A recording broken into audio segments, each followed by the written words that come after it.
Hey everybody, welcome back to this month's O.C.D gaming news, and girl, there is a lot to talk about, so let's get to it. Happy Pride, everyone. So first things first, we gotta give a special shout out to my beloved Patreons at the infected level. Big shout out to D-Cell, Sven Jacobs, Daniel Kelly, Cody Neff Rogers, and Taylor Wall. Thank you all for your love and support on Patreon. I appreciate you all so very much. Now, back to the news. Now, I just want to wish everyone a happy Pride and explain this look.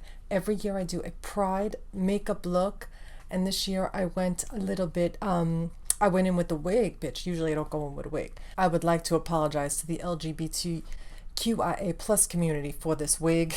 I know The Little Mermaid came out, and I know that Miss Ursula has been getting a lot of hate, a lot of shade for the makeup in the movie.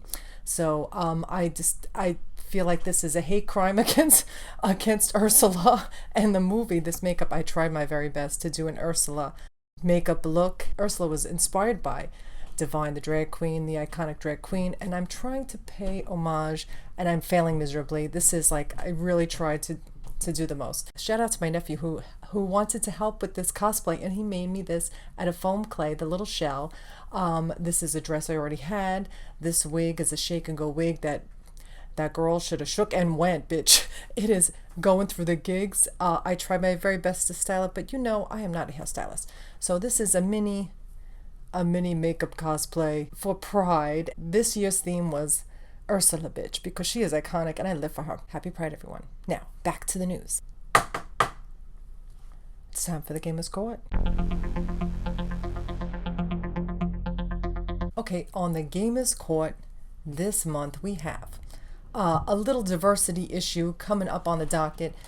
Summer Game Fest was not much showing in diversity. It showed the games, it showed good things, but it did not show diversity. We are sick and tired of seeing the same old faces on these shows, on these panels. Women make up over 50% of gamers in this world. Now, I myself have been a gamer my whole life. I took a little break in between, came back in 2009, and I have been going strong ever since, but I am 107 years old. Okay, I cannot be the only bitch up here playing video games. I would love to see someone like me presenting on the stage for a gaming event, hosting. Give us some options.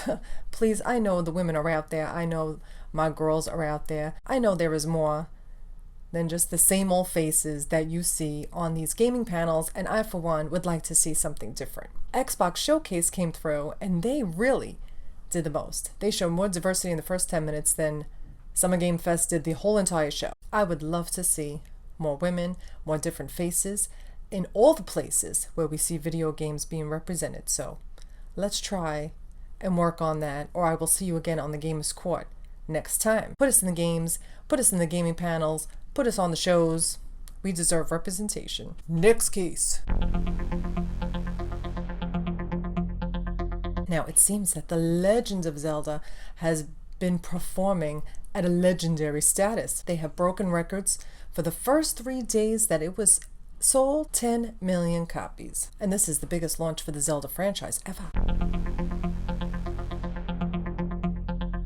Now, Naughty Dog must have been inundated by messages when they were missing from Summer Game Fest that Jeff Keighley had this month. They literally had to put out a statement saying that they know we are all anxiously awaiting the multiplayer, any kind of news coming out of the studio.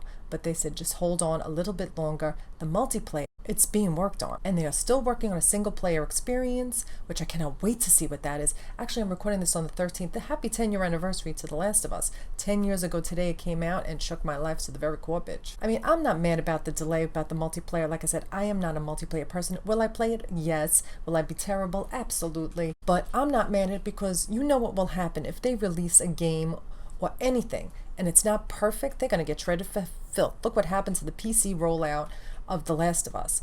They got destroyed. So I don't blame them for holding off until they are completely ready to show and release, because they don't want to go through the gigs. So Naughty Dog, take your time, but I can't wait for that single player experience.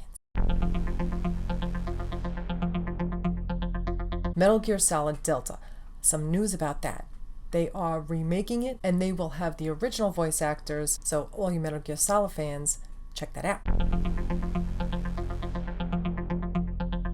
PlayStation is coming out with Project Q, a handheld device for gaming. Hallelujah.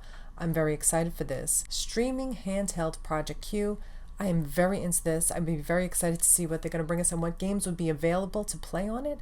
Will it be all the video games on PlayStation? I'm not sure, but I'm going to look into it, and I'm very excited for it. What do you think? Will you be getting a handheld if they offer it? Now, I know, I am a huge Days Gone fan. I love that game so much, and I know a lot of other people, the Mongrels for Life, also love that game so much, and we all wish there could have been a sequel. What could have been, it is not to be.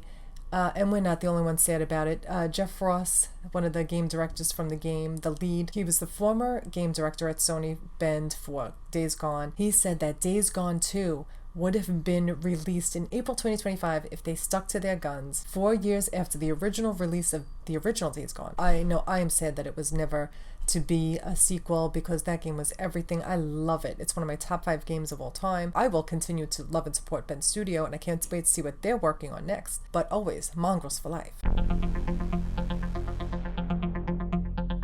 Congratulations to Sucker Punch Studios for reaching 1 million units sold in Japan for Ghost of Tsushima. I'm really hoping for a Ghost of Tsushima sequel. We kind of probably figured it's coming. They've been very quiet on social media, except for posting like fan arts or like the VP shots. So they've been very quiet. I hope they're hard at work at the next game.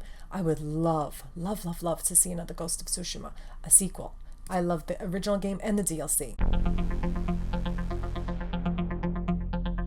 It seems that Herman Hulst, the head of PlayStation, the bigwig himself, went to go visit Santa Monica Studios, and apparently he liked what he saw. He said he was very inspired by what he saw, and I can't wait to see what they're working on. I don't doubt that they are working on a sequel, the third part in the God of War series. I hope they are. I love that game so much. It was everything. I know they're not going to announce anything for a very long time. Sony Santa Monica will be waiting whenever it's ready, whatever it is.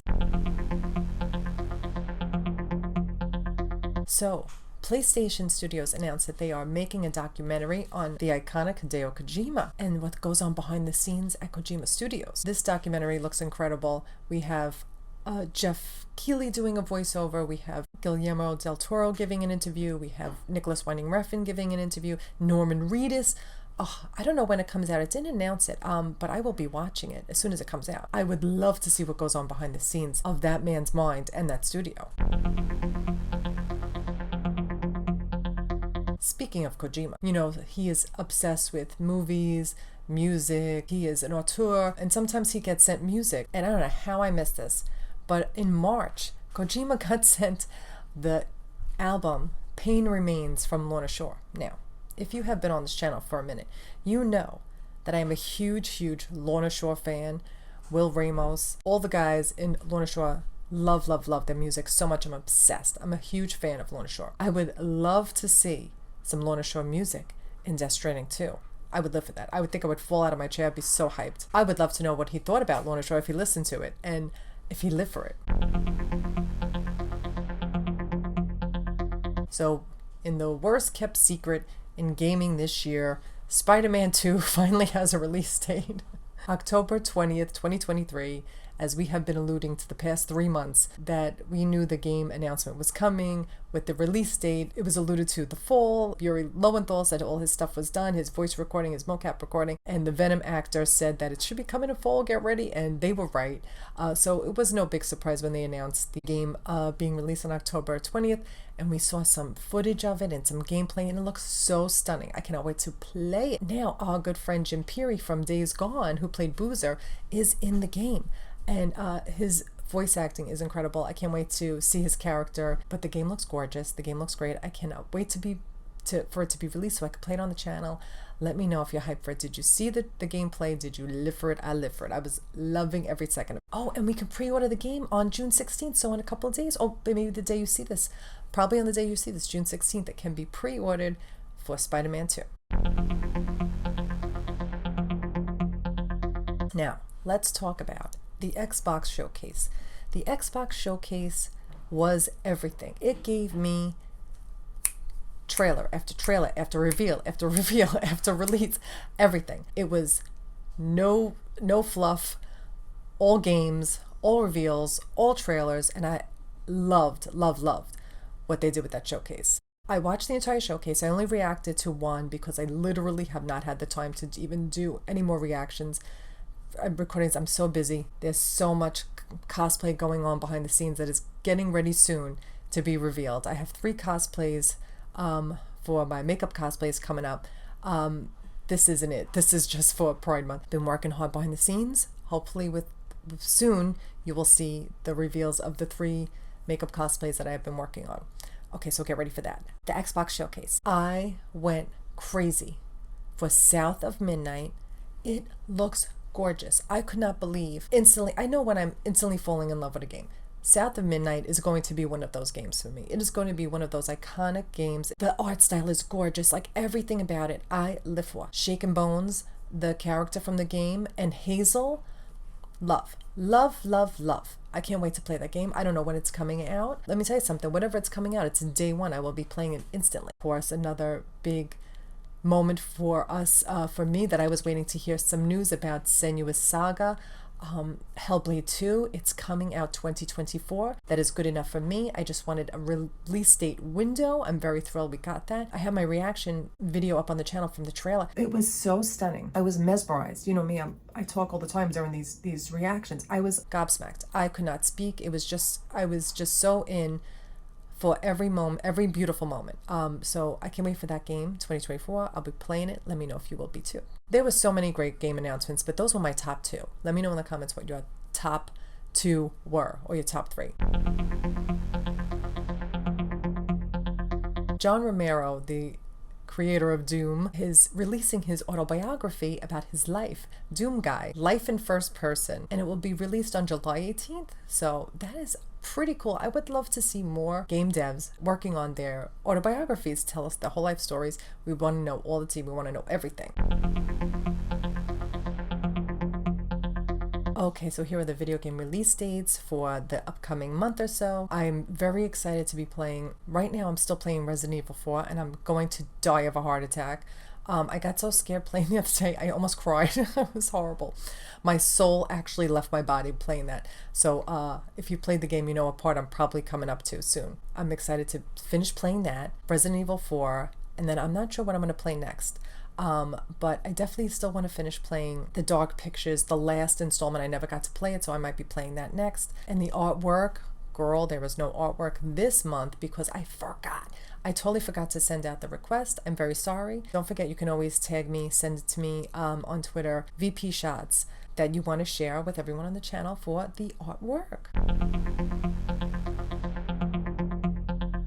Okay, and now it's time for the yes, bitch, and the mess. Now, my yes for the month was South of Midnight and the Hellblade 2 release date window. I was very thrilled about that. So that's my video game yeses for the month. I want to know more. There's so many good games coming out. I'm so excited for them. And also, I got a new addition to the Bitch on a Budget Productions this month. Please welcome to the stage my new sewing machine, Heavy Duty Bitch. I was waiting for this machine to go on sale for months. It is a computerized, heavy-duty machine. With my crazy creations, I needed something a little more heavy-duty for certain projects, and it finally went on sale, and I was able to snatch that up, and she is gorgeous, and I love it so much. I can't wait to start creating crazy costumes with that. So that is also my yes for the month. And my mess for the month was a little bit of Summer Game Fest. It was a little bit disappointing that we don't see more diverse faces. Honestly, I am so tired of seeing the same faces. You know which faces I'm talking about. They're the same people who've been in the industry forever, and that's all we see. So I would like to see some new faces, bring some new life into these shows and these showcases. I would love it. What can you do? We'll keep trying. We'll keep pushing forward. But anyway, that is the video game news for June. Happy Pride to everyone, and thanks so much for being here. I appreciate you guys so very much. Please like and share and subscribe to the channel. I see all the retweets, I see the likes and the shares, so I appreciate you all so very much. So thanks so much for watching, and I'll be back with more.